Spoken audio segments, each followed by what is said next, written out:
우리는 참으로 치열한 세상을 살아가고 있습니다.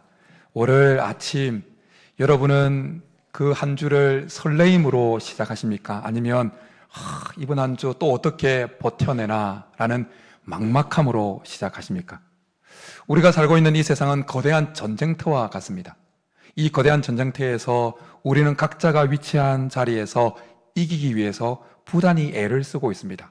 가정에서, 직장에서, 다른 사람들과의 관계에서, 그리고 신앙 안에서 말입니다. 그런데 사람들은 이기는 방법에 대해서 보통 이렇게 생각합니다. 더 많이 가지면 이길 것이다. 더 높아지면 이길 것이다. 더 세게 밀어붙이면 이길 것이다. 이런 생각을 가집니다. 그래서 이런 말을 합니다. 밀리면 안 돼. 약하게 보이면 안 돼. 참으면 손해야. 그리고 이런 생각과 이런 말을 세상의 모습들은 참인 것처럼 그렇게 참이라고 느끼게끔 착각하게끔 그런 모습들을 보입니다. 말이 센 사람이 이기는 것처럼 보입니다. 자기 주장이 강한 사람이 언제나 승리하는 것처럼 보입니다.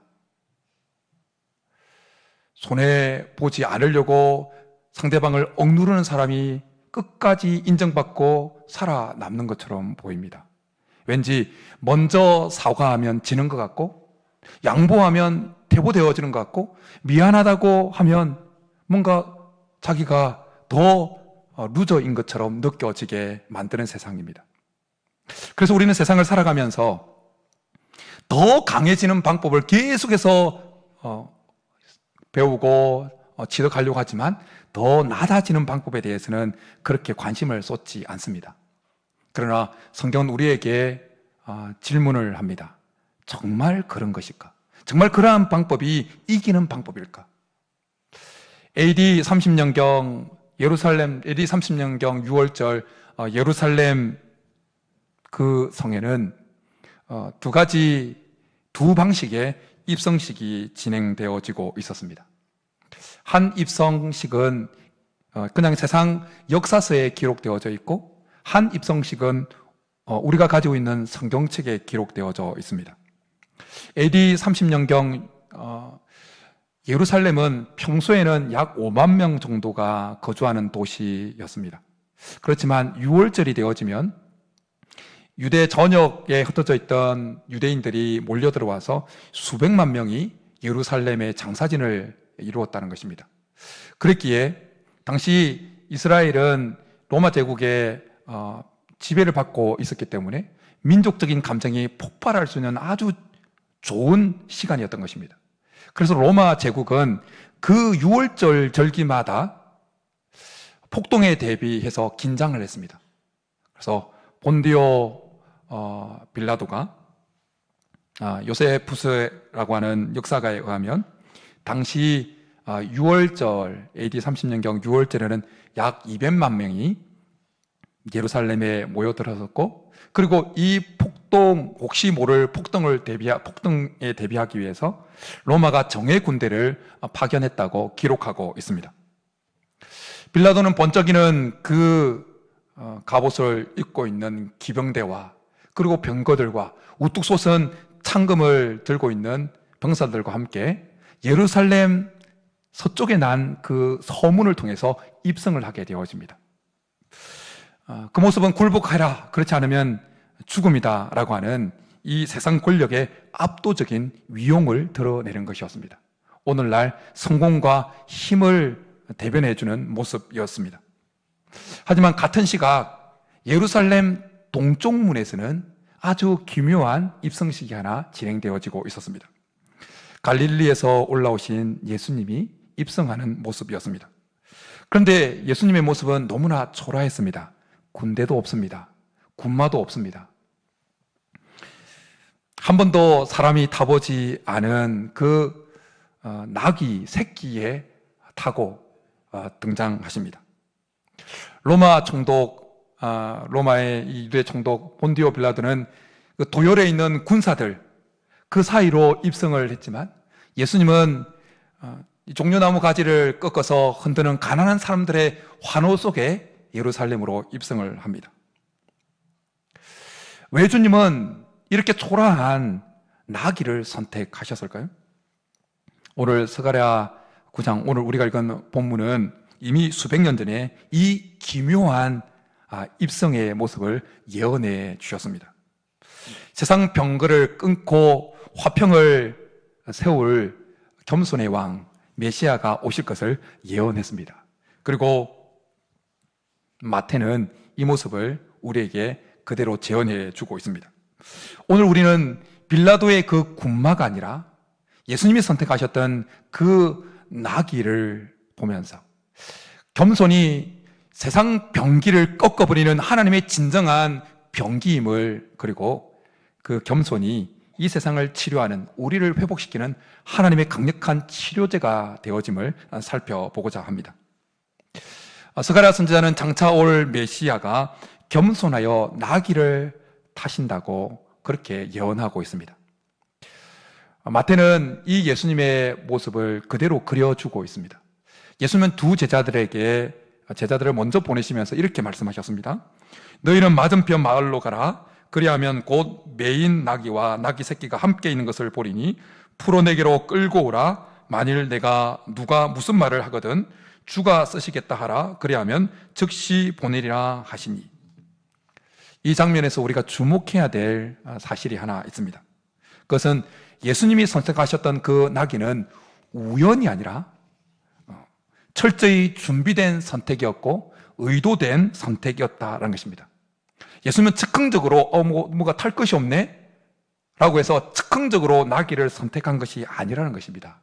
미리 아시고 먼저 보내시고 그리고 준비하게 하셨다는 것입니다. 이것은 상황에 밀린 선택이 아니라 의도된 낮아지심이었다는 것입니다. 예수님의 낮아지심은 하나님의 성품이기도 하지만 또한 하나님의 일하심의 방식이기도 했습니다. 우리는 종종 착각합니다. 왠지 겸손한 사람들은 약하다라는 이런 착각을 가집니다. 그렇잖아요. 뭔가 연약하기 때문에 자기의 연약함을 잘 커버하기 위해서 겸손이라고 하는 이런 도구를 사용하는 거 아닌가라는 착각을 가진다는 거예요. 그런데 정말 겸손이라고 하는 이 태도는 진정으로 힘이 있는 사람이 가질 수 있는 태도인 것입니다. 우리 예수님을 보십시오. 우리 예수님이 연약한 자입니까? 힘이 없는 자입니까? 아니요. 죽음의 권세까지도 이기시는 분이 우리 예수님이십니다. 죽은 자를 살리시는 분이 우리 예수님이셨고, 병든 자를 고치시고, 심지어 풍랑이는 바다를 잠잠케 하시는 권세를 가지신 분이 우리 예수님이셨습니다. 겸손은 약함이 아니라 하나님의 일하심의 방식이었습니다. 스가랴서 오늘 9장 10절은 메시아가 오시면 병거와 말을 끊고 전쟁하는 활도 꺾으시겠다고, 꺾어 놓는다고 약속해 주고 있습니다. 여기서 말하는 병거와 말은 단순히 타고 이동하는 수단을 가리키는 것이 아닙니다. 군사력과 이 권력과 폭력적인 통치를 상징하는 것입니다. 세상이 의미하는 그 강력한 힘을 보여주는 것입니다. 그런데 하나님은 그것을 끊어 놓겠다고 말씀하십니다. 그런데 하나님께서 그 세상의 힘과 권력을 끊어 놓겠다고 말씀하시는데 그 끊어 놓는 방식이 어떤 것입니까? 더 많은 군대를 동원해서입니까? 더 강력한 세력을 동원해서입니까? 아니요. 나귀를 통해서, 겸손을 통해서 그것을 꺾어 놓겠다고 말씀합니다. 강함으로 강함을 누르는 것이 아니라 겸손으로 무너뜨리시겠다고 말씀하시는 것입니다. 겸손은 세상을 이기는 하나님께서 우리에게 주신 병기라는 것입니다.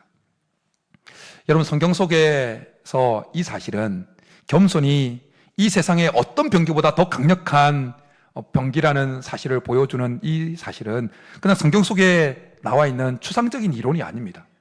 역사는 이 사실을 엄연하게 우리에게 리얼하게 보여주고 있습니다. 당시 로마는 수많은 병거와 병사들을 거느리고 세계 전역을, 특별히 지중해 전역을 호령하는 제국이었습니다. 그들은 칼로 평화를 계속 유지시키면서 팍스 로마나를 그렇게 주장했습니다. 그 힘은 영원할 것처럼 보였습니다. 그런데 칼로 무력으로 세웠던 그 제국이 어떻게 되어집니까? 외부의 힘에 의해서 무너지기 전에 먼저 내부의 교만과 부패로 무너지기 시작했습니다. 그래서 그들이 자랑했던 그 병거들은 녹슬기 시작했고, 그들이 자랑했던 그 군마의 말바굽의 소리는 역사의 뒤안길로 다 사라져 버렸습니다. 하지만 보십시오. 나귀를 타시고 예루살렘의 그 먼지 나는 그 길을 통해서 입성하셔서 십자가에 매달리셨던 그 주님의 모습은 어떻습니까? 역사의 뒤안길로 사라졌습니까? 무기도 없고 군대도 없고 뭔가 휘황찬란한 번쩍이는 갑옷도 없는 상황 가운데 입성하셨던 그 예수님의 겸손은 2000년이 지난 지금도 우리 안에 도도하게 흐르고 있는 것입니다. 제국은 칼로 세워졌지만 결국 무너져 내려왔습니다. 그러나 겸손으로 세워졌던, 나귀로 세워졌던 예수님의 이 하나님의 나라는 여전히 견고하게 우리에게 서 있습니다. 세상은 말합니다. 강한 것이 이긴다. 그런데 예수님은 우리에게 말씀합니다. 겸손이 세상을 이긴다. 십자가, 그 겸손의 극치인 십자가를 통해서 하나님은 세상의 활과 병거들을 다 끊으시고 우리에게 승리를 주신 줄 믿습니다. 주님은 폭력에 폭력으로 맞서지 않으셨습니다. 오히려 폭력을 온몸으로 받으셨습니다. 미움을 사랑으로 덮으시면서 그 미움의 사슬을 다 끊으셨습니다. 이것이 바로 겸손이 우리에게 보여주는 하늘 병기의 위력인 것입니다. 여러분, 세상을 이기는 하늘의 병기인 겸손이 실제 우리의 삶에서 정말 승리의 도구이고 승리의 병기라는 사실을 잘 보여주는 아주 귀한 예화가 하나 있습니다. 그것은 미국 사람들이 가장 존경한다고 하는 아브라함 링컨의 이야기입니다. 링컨이 대통령에 출마했을 때 그를 가장 비난했던 한 인물이 있었습니다. 그는 에드윈 스탠턴이라고 하는 변호사였습니다. 그는 링컨에 대해서 아주 모욕적인 말을 쏟아내기를 그치지 않았습니다. 계속 쏟아내었습니다. 아브라함 링컨의 외모를 보면서 골리라라고 그렇게 놀리기도 했습니다. 시간이 흘러서 링컨이 대통령이 되었습니다. 이제 내각을 구성해야 했습니다. 그때 링컨은 깜짝 놀랄 만한 발표를 하게 되어집니다. 국방부 장관에 그렇게 자신을 모질게 모욕하고 못살게 굴었던 그 스탠턴을 국방부 장관에 임명한다는 발표를 했습니다. 참모진들이 놀랐습니다. 극구 말렸습니다.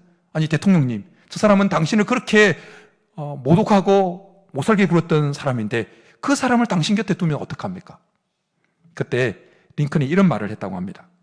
나는 나를 위할 사람을 세우지 않고 나라를 위해서 일할 사람을 세운 것이다.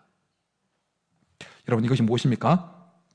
권력을 가진 사람이 복수하지 않고 낮아진 것입니다. 세상 방식이었다면 당장에 쳐냈겠죠. 당장에 대통령이 되어지면서 가지는 힘이 얼마나 셉니까? 그 힘으로 그를 제거하려고 했겠죠. 그런데 링컨은 겸손으로 다가갔습니다. 결국 어떤 일이 벌어졌을까요? 링컨이 암살을 당하잖아요. 그랬을 때 그 암살당해서 누워있는 링컨을 보면서 가장 처절하게 통곡하면서 스탠턴이 이런 말을 남겼다고 합니다. 여기 인류 역사상 가장 위대한 통치자가 누워있다. 여러분, 이것이 겸손의 힘입니다. 세상의 무기는 적을 제거하지만 겸손은 그 적 안에 있는 적대심을 제거하면서 그 적을 살려냅니다. 겸손은 세상을 이기는 하늘의 병기인 것입니다. 주님이 나귀를 타신 이유가 바로 이 때문입니다. 만약 주님이 군마를 타고 본디오 빌라도처럼 군마를 타고 입성했다면 로마 군인들을 다 쓸어버렸을 수도 있었을 겁니다. 하지만 그들의 마음은 얻지 못했을 것입니다.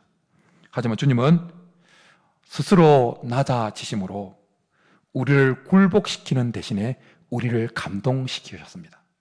우리를 정복하기 전에, 정복하는 대신에 우리에게 사랑을 쏟아 부어 주셨습니다. 예수님께서 우리에게 보여줬던 이 겸손이 세상을 이기는 우리의 병기가 될 수 있기를 축복합니다. 이건 하나님께서 우리에게 주신 놀라운 병기인 것입니다. 우리의 시선을 다시 AD 30년경 예루살렘으로 옮겨갔으면 좋겠습니다. 그 예루살렘 서쪽 문과 예루살렘 동쪽 문화로 입성하는 두 입성식에 우리의 시선을 한번 고정해 보십시오. 그 두 입성식은 단순한 입성식이 아니었습니다. 그 두 입성식은 두 가지 가치관이 충돌하는 순간이었습니다. 힘과 권력과 강함을 숭상하는 세상의 방식과 겸손과 화평과 낮아짐을 주장하는 하나님 나라의 방식이 충돌하는 순간이었습니다. 우리는 본능적으로 강한 것이 승리한다고 이긴다고 믿습니다. 그래서 빌라도의 기병대를 보면서 움찔하지만 한편으로는 그 기병대의 모습을 부러워합니다. 나도 저런 힘을 가질 수 있으면, 나도 저 사람들처럼 저렇게 높이 올라갔으면, 나도 저 사람들처럼 더 많은 재물을 가졌으면, 나도 저 사람들처럼 내 자식이 잘 되었으면. 로마의 기병대를 움찔하면서도 부러워하는 것이 우리의 모습이다라는 것입니다. 하지만 하나님은 오늘 스가랴 선지자를 통해서 우리에게 분명하게 말씀해 주십니다. 세상을 이기는 진짜 무기는 병기가 아니라, 세상의 병기가 아니라 겸손이다라는 것입니다. 이제 우리는 다음 질문에 우리 자신을 세울 필요가 있습니다. 나는 무엇으로 세상을 이기려고 하는가? 본디오 빌라도가 그렇게 위풍당당하게 내세웠던 세상의 병기인가? 아니면 예수님이 보이셨던, 타셨던 나귀인가? 그리고 우리는 어떤 왕을 지금 사모하면서 뒤따라가고 있는가? 우리는 어느 문 앞에 지금 서 있으려고 하는 것인가? 이 질문은 우리의 신앙의 진짜 모습을 보게 만듭니다. 그날 예루살렘은 뜨거웠습니다. 본디오 빌라도가 입성했던 예루살렘 서쪽 문도 뜨거웠고, 그리고 예수님이 입성하셨던 예루살렘 동쪽 문도 뜨거웠습니다. 특별히 예루살렘 동쪽 문의 모습을 한번 상상해 보십시오. 수많은 사람들이 종려나무 가지를 꺾어서 흔들면서 예수님을 환호합니다. 환영합니다. 호산나, 호산나, 목이 터져라고 외칩니다.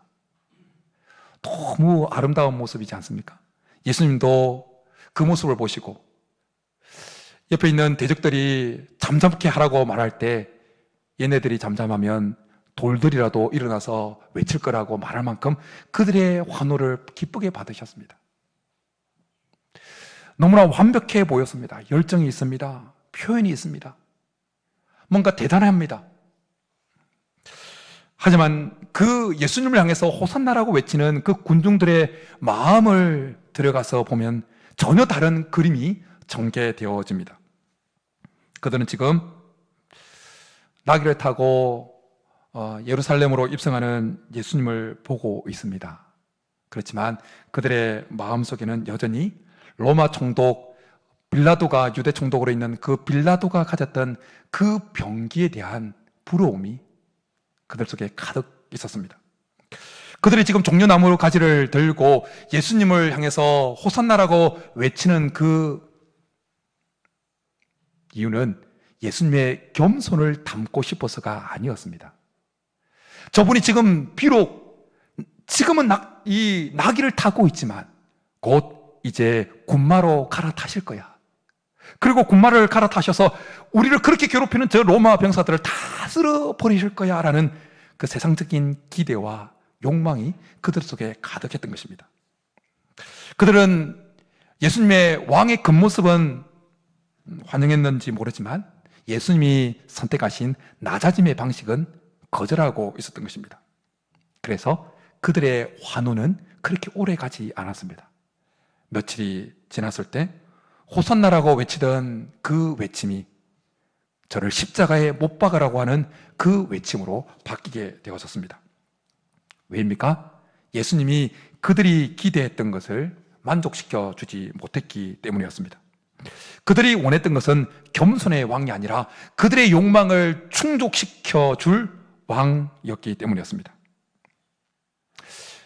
종려주일 종려나무 가지를 흔들면서 예수님을 향해서 호산나라고 외치면서 그렇게 열렬하게 외쳤던 그 군중들의 모습은 종려주일 아침을 보내면서 주님 앞에 예배하고 있는 우리의 모습을 비추는 거울과도 같다고 할 수 있습니다.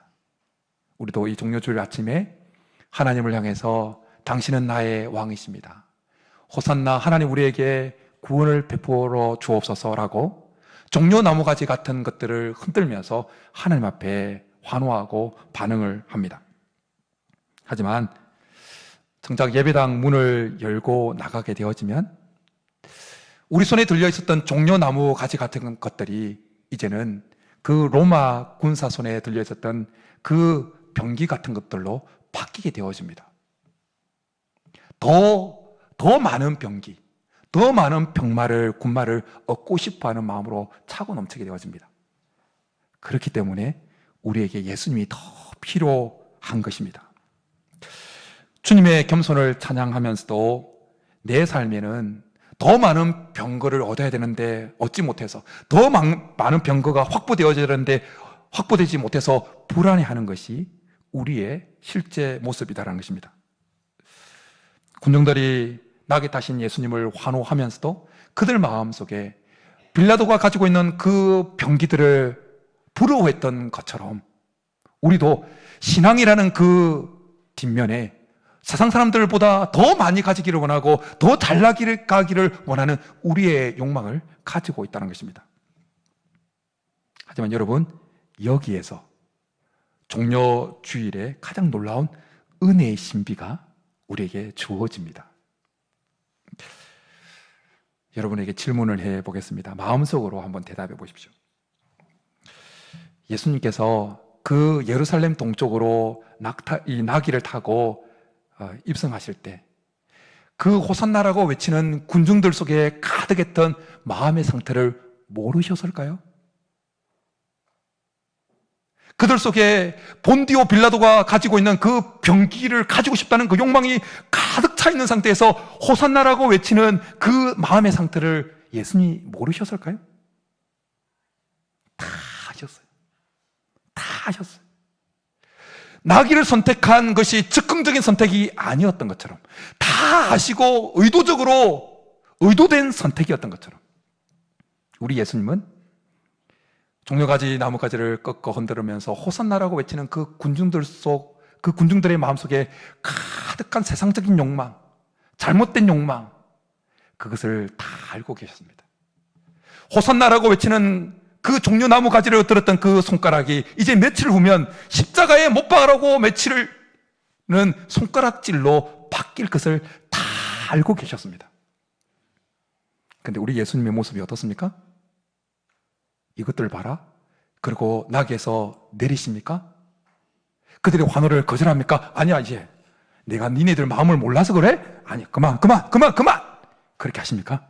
아닙니다. 앞서 언급했던 것처럼 대적들이 그 군중들의 환호 소리를 잠잠케 하려고 할 때 오히려 그 대적들의 대적 소리를 멈추시고는 계속 환호하도록 만드십니다. 저들이 멈추면 돌들이라도 외칠 것이라고 말하면서 그들의 환호를 받아들이십니다.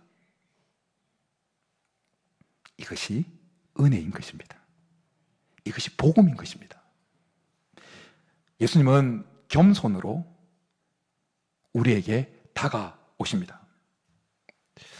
겸손은 우리를 살리는 하나님의 강력한 치료제인 것입니다.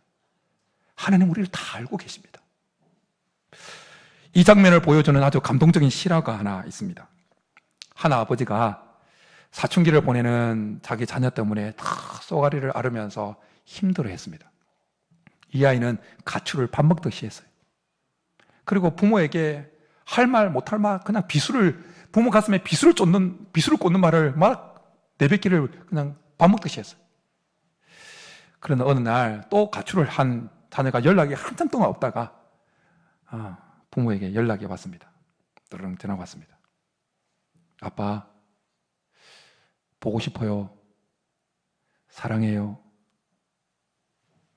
그 아버지와 같이 있던 친구가 이렇게 말했습니다. 저 녀석에게 속지 마. 지금 돈이 필요해서 그런 거야. 그렇죠. 돈이 필요해서 그렇죠. 근데 그 친구의 이야기를 들었던 아버지가 눈시울을 붉히면서 이렇게 대답했다는 겁니다. 나도 알아. 얘가 돈이 필요해서 나에게 거짓말로 보고 싶다고 사랑한다고 말한 거 나도 알아. 그렇지만 이걸 핑계로 거짓 같은 고백이지만 나를 보고 싶다고 말하고 사랑한다고 말하는 소리를 나는 너무 듣고 싶었어. 나는 이 이야기를 기다리고 있었어. 그리고 이걸 계기로 내가 이 아이를 도와줄 수 있다면 이것으로 충분해. 이렇게 대답했다는 거예요.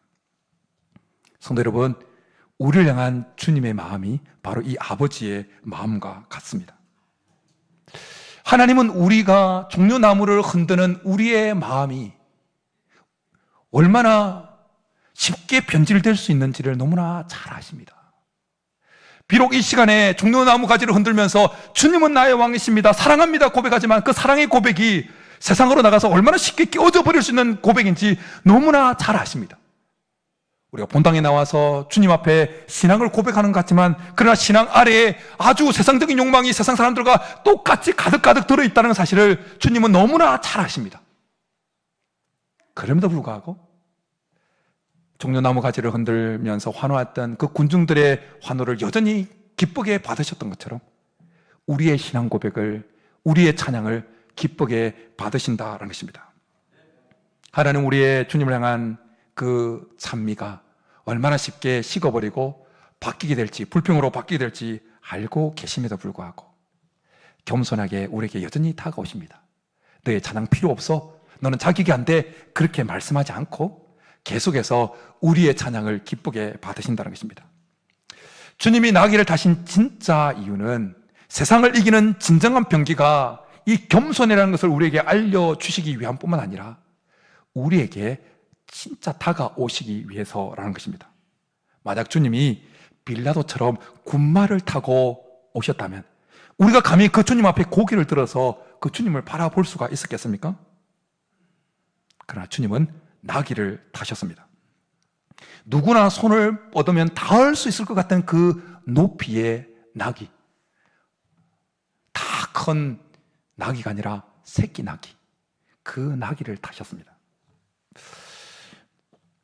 우리가 흔드는 그 종려나무 가지 그 속에 우리의 욕망이 가득 차 있음에도 주님은 여전히 우리의 서툰 환호를 거절하지 아니하시고 격속에서 낮은 자세로, 낮은 모습으로 우리에게 다가오신다는 것입니다.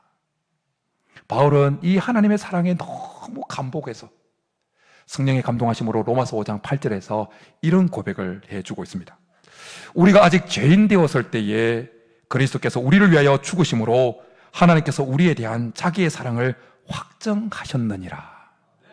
우리가 아직 죄인 되었을 때, 여전히 우리 속에 세상적 욕망이 가득 차 있을 때도, 종려나무 가지를 흔들면서 호산나라고 외치는 그 순간에도 여전히 우리 속에 욕망이, 세상적 욕망이 가득함에도 불구하고 주님이 여전히 나귀를 타고 우리에게 다가오고 계시다는 것입니다. 이번 한 주 세상이 우리를 공격하려고 할 때 쫄지 마시고 주께서 우리에게 보여주신 그 세상을 이기는 진정한 병기인 겸손을 사용할 수 있기를 간절히 축복합니다.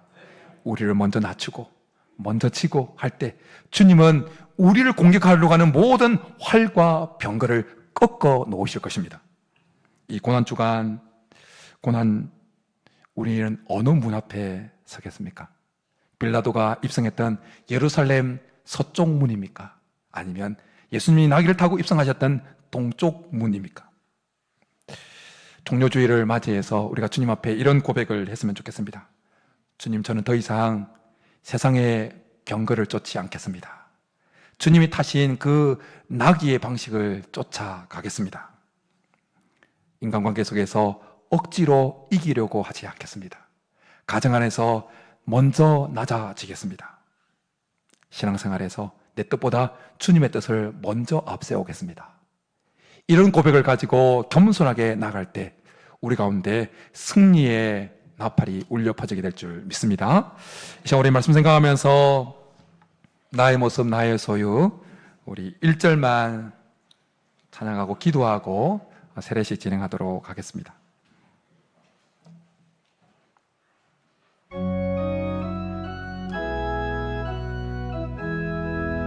나의 모습 나의 모습 나의 소유 주님 앞에 모두 드립니다. 모든 아픔 모든 기쁨 내 모든 눈물 받아주소서. 나의 생명을 드리니 주 영광 위하여 사용하옵소서. 내가 사는 날 동안에 주를 찬양하며 기쁨의 제물 되리. 나를 받아주소서. 이 시간 우리 말씀 생각하면서 같이 한번 기도했으면 좋겠습니다. 하나님, 세상을 이기는 그 병기는 빌라도의 병거가 아니라 주님이 타신 나귀 겸손임을 이 시간 말씀을 통해서 들었사오니, 우리가 세상의 방식으로 세상을 이기는 것이 아니라 예수님의 방식, 그 겸손으로 세상을 이기게 도와달라고, 또한 그 겸손으로 우리 안에 주께서 주고자 하시는 그 화평을, 평화를 회복할 수 있게 도와달라고 이제 우리 말씀 생각하면서 주여 부르고 기도 나가겠습니다. 주여. 살아계신 하나님, 세상은 끊임없이 더 가질 때, 더 높아질 때, 더 강하게 밀어붙일 때 승리한다고, 이긴다고 말하지만 주께서 우리에게 주신 그 승리의 비결은 병거가 아니라 나귀임을, 겸손임을 보여주셨사오니, 이번 한 주 우리가 세상을 살아갈 때에 주께서 보여주신 그 나귀의 방식으로, 겸손의 방식으로 세상을 이기게 하시고, 또한 주께서 가신 그 나귀의 모습을, 나귀에 타신 그 모습을 뒤따라감으로 우리 안에 주께서 회복시키기를 원하는 그 평화를 회복할 수 있게 도와주시옵소서. 주께서 함께하여 주옵소서. 드립니다. 하나님, 이번 한 주도 세상을, 치열한 전쟁터와 같은 이 세상을 살아갈 때에 병거가 아니라 주께서 타신 그 나귀 겸손으로 세상을 이기게 도와주옵소서. 또한 하나님, 주님이 타신 그 나귀의 방식을 쫓아감으로 주께서 우리 가운데 회복시키기를 원하시는 그 평화를 회복하는 은혜가 있게 도와주옵소서. 그렇게 하실 줄 믿고 감사를 드리며 예수님의 이름으로 기도드립니다. 아멘. 이 시간 바로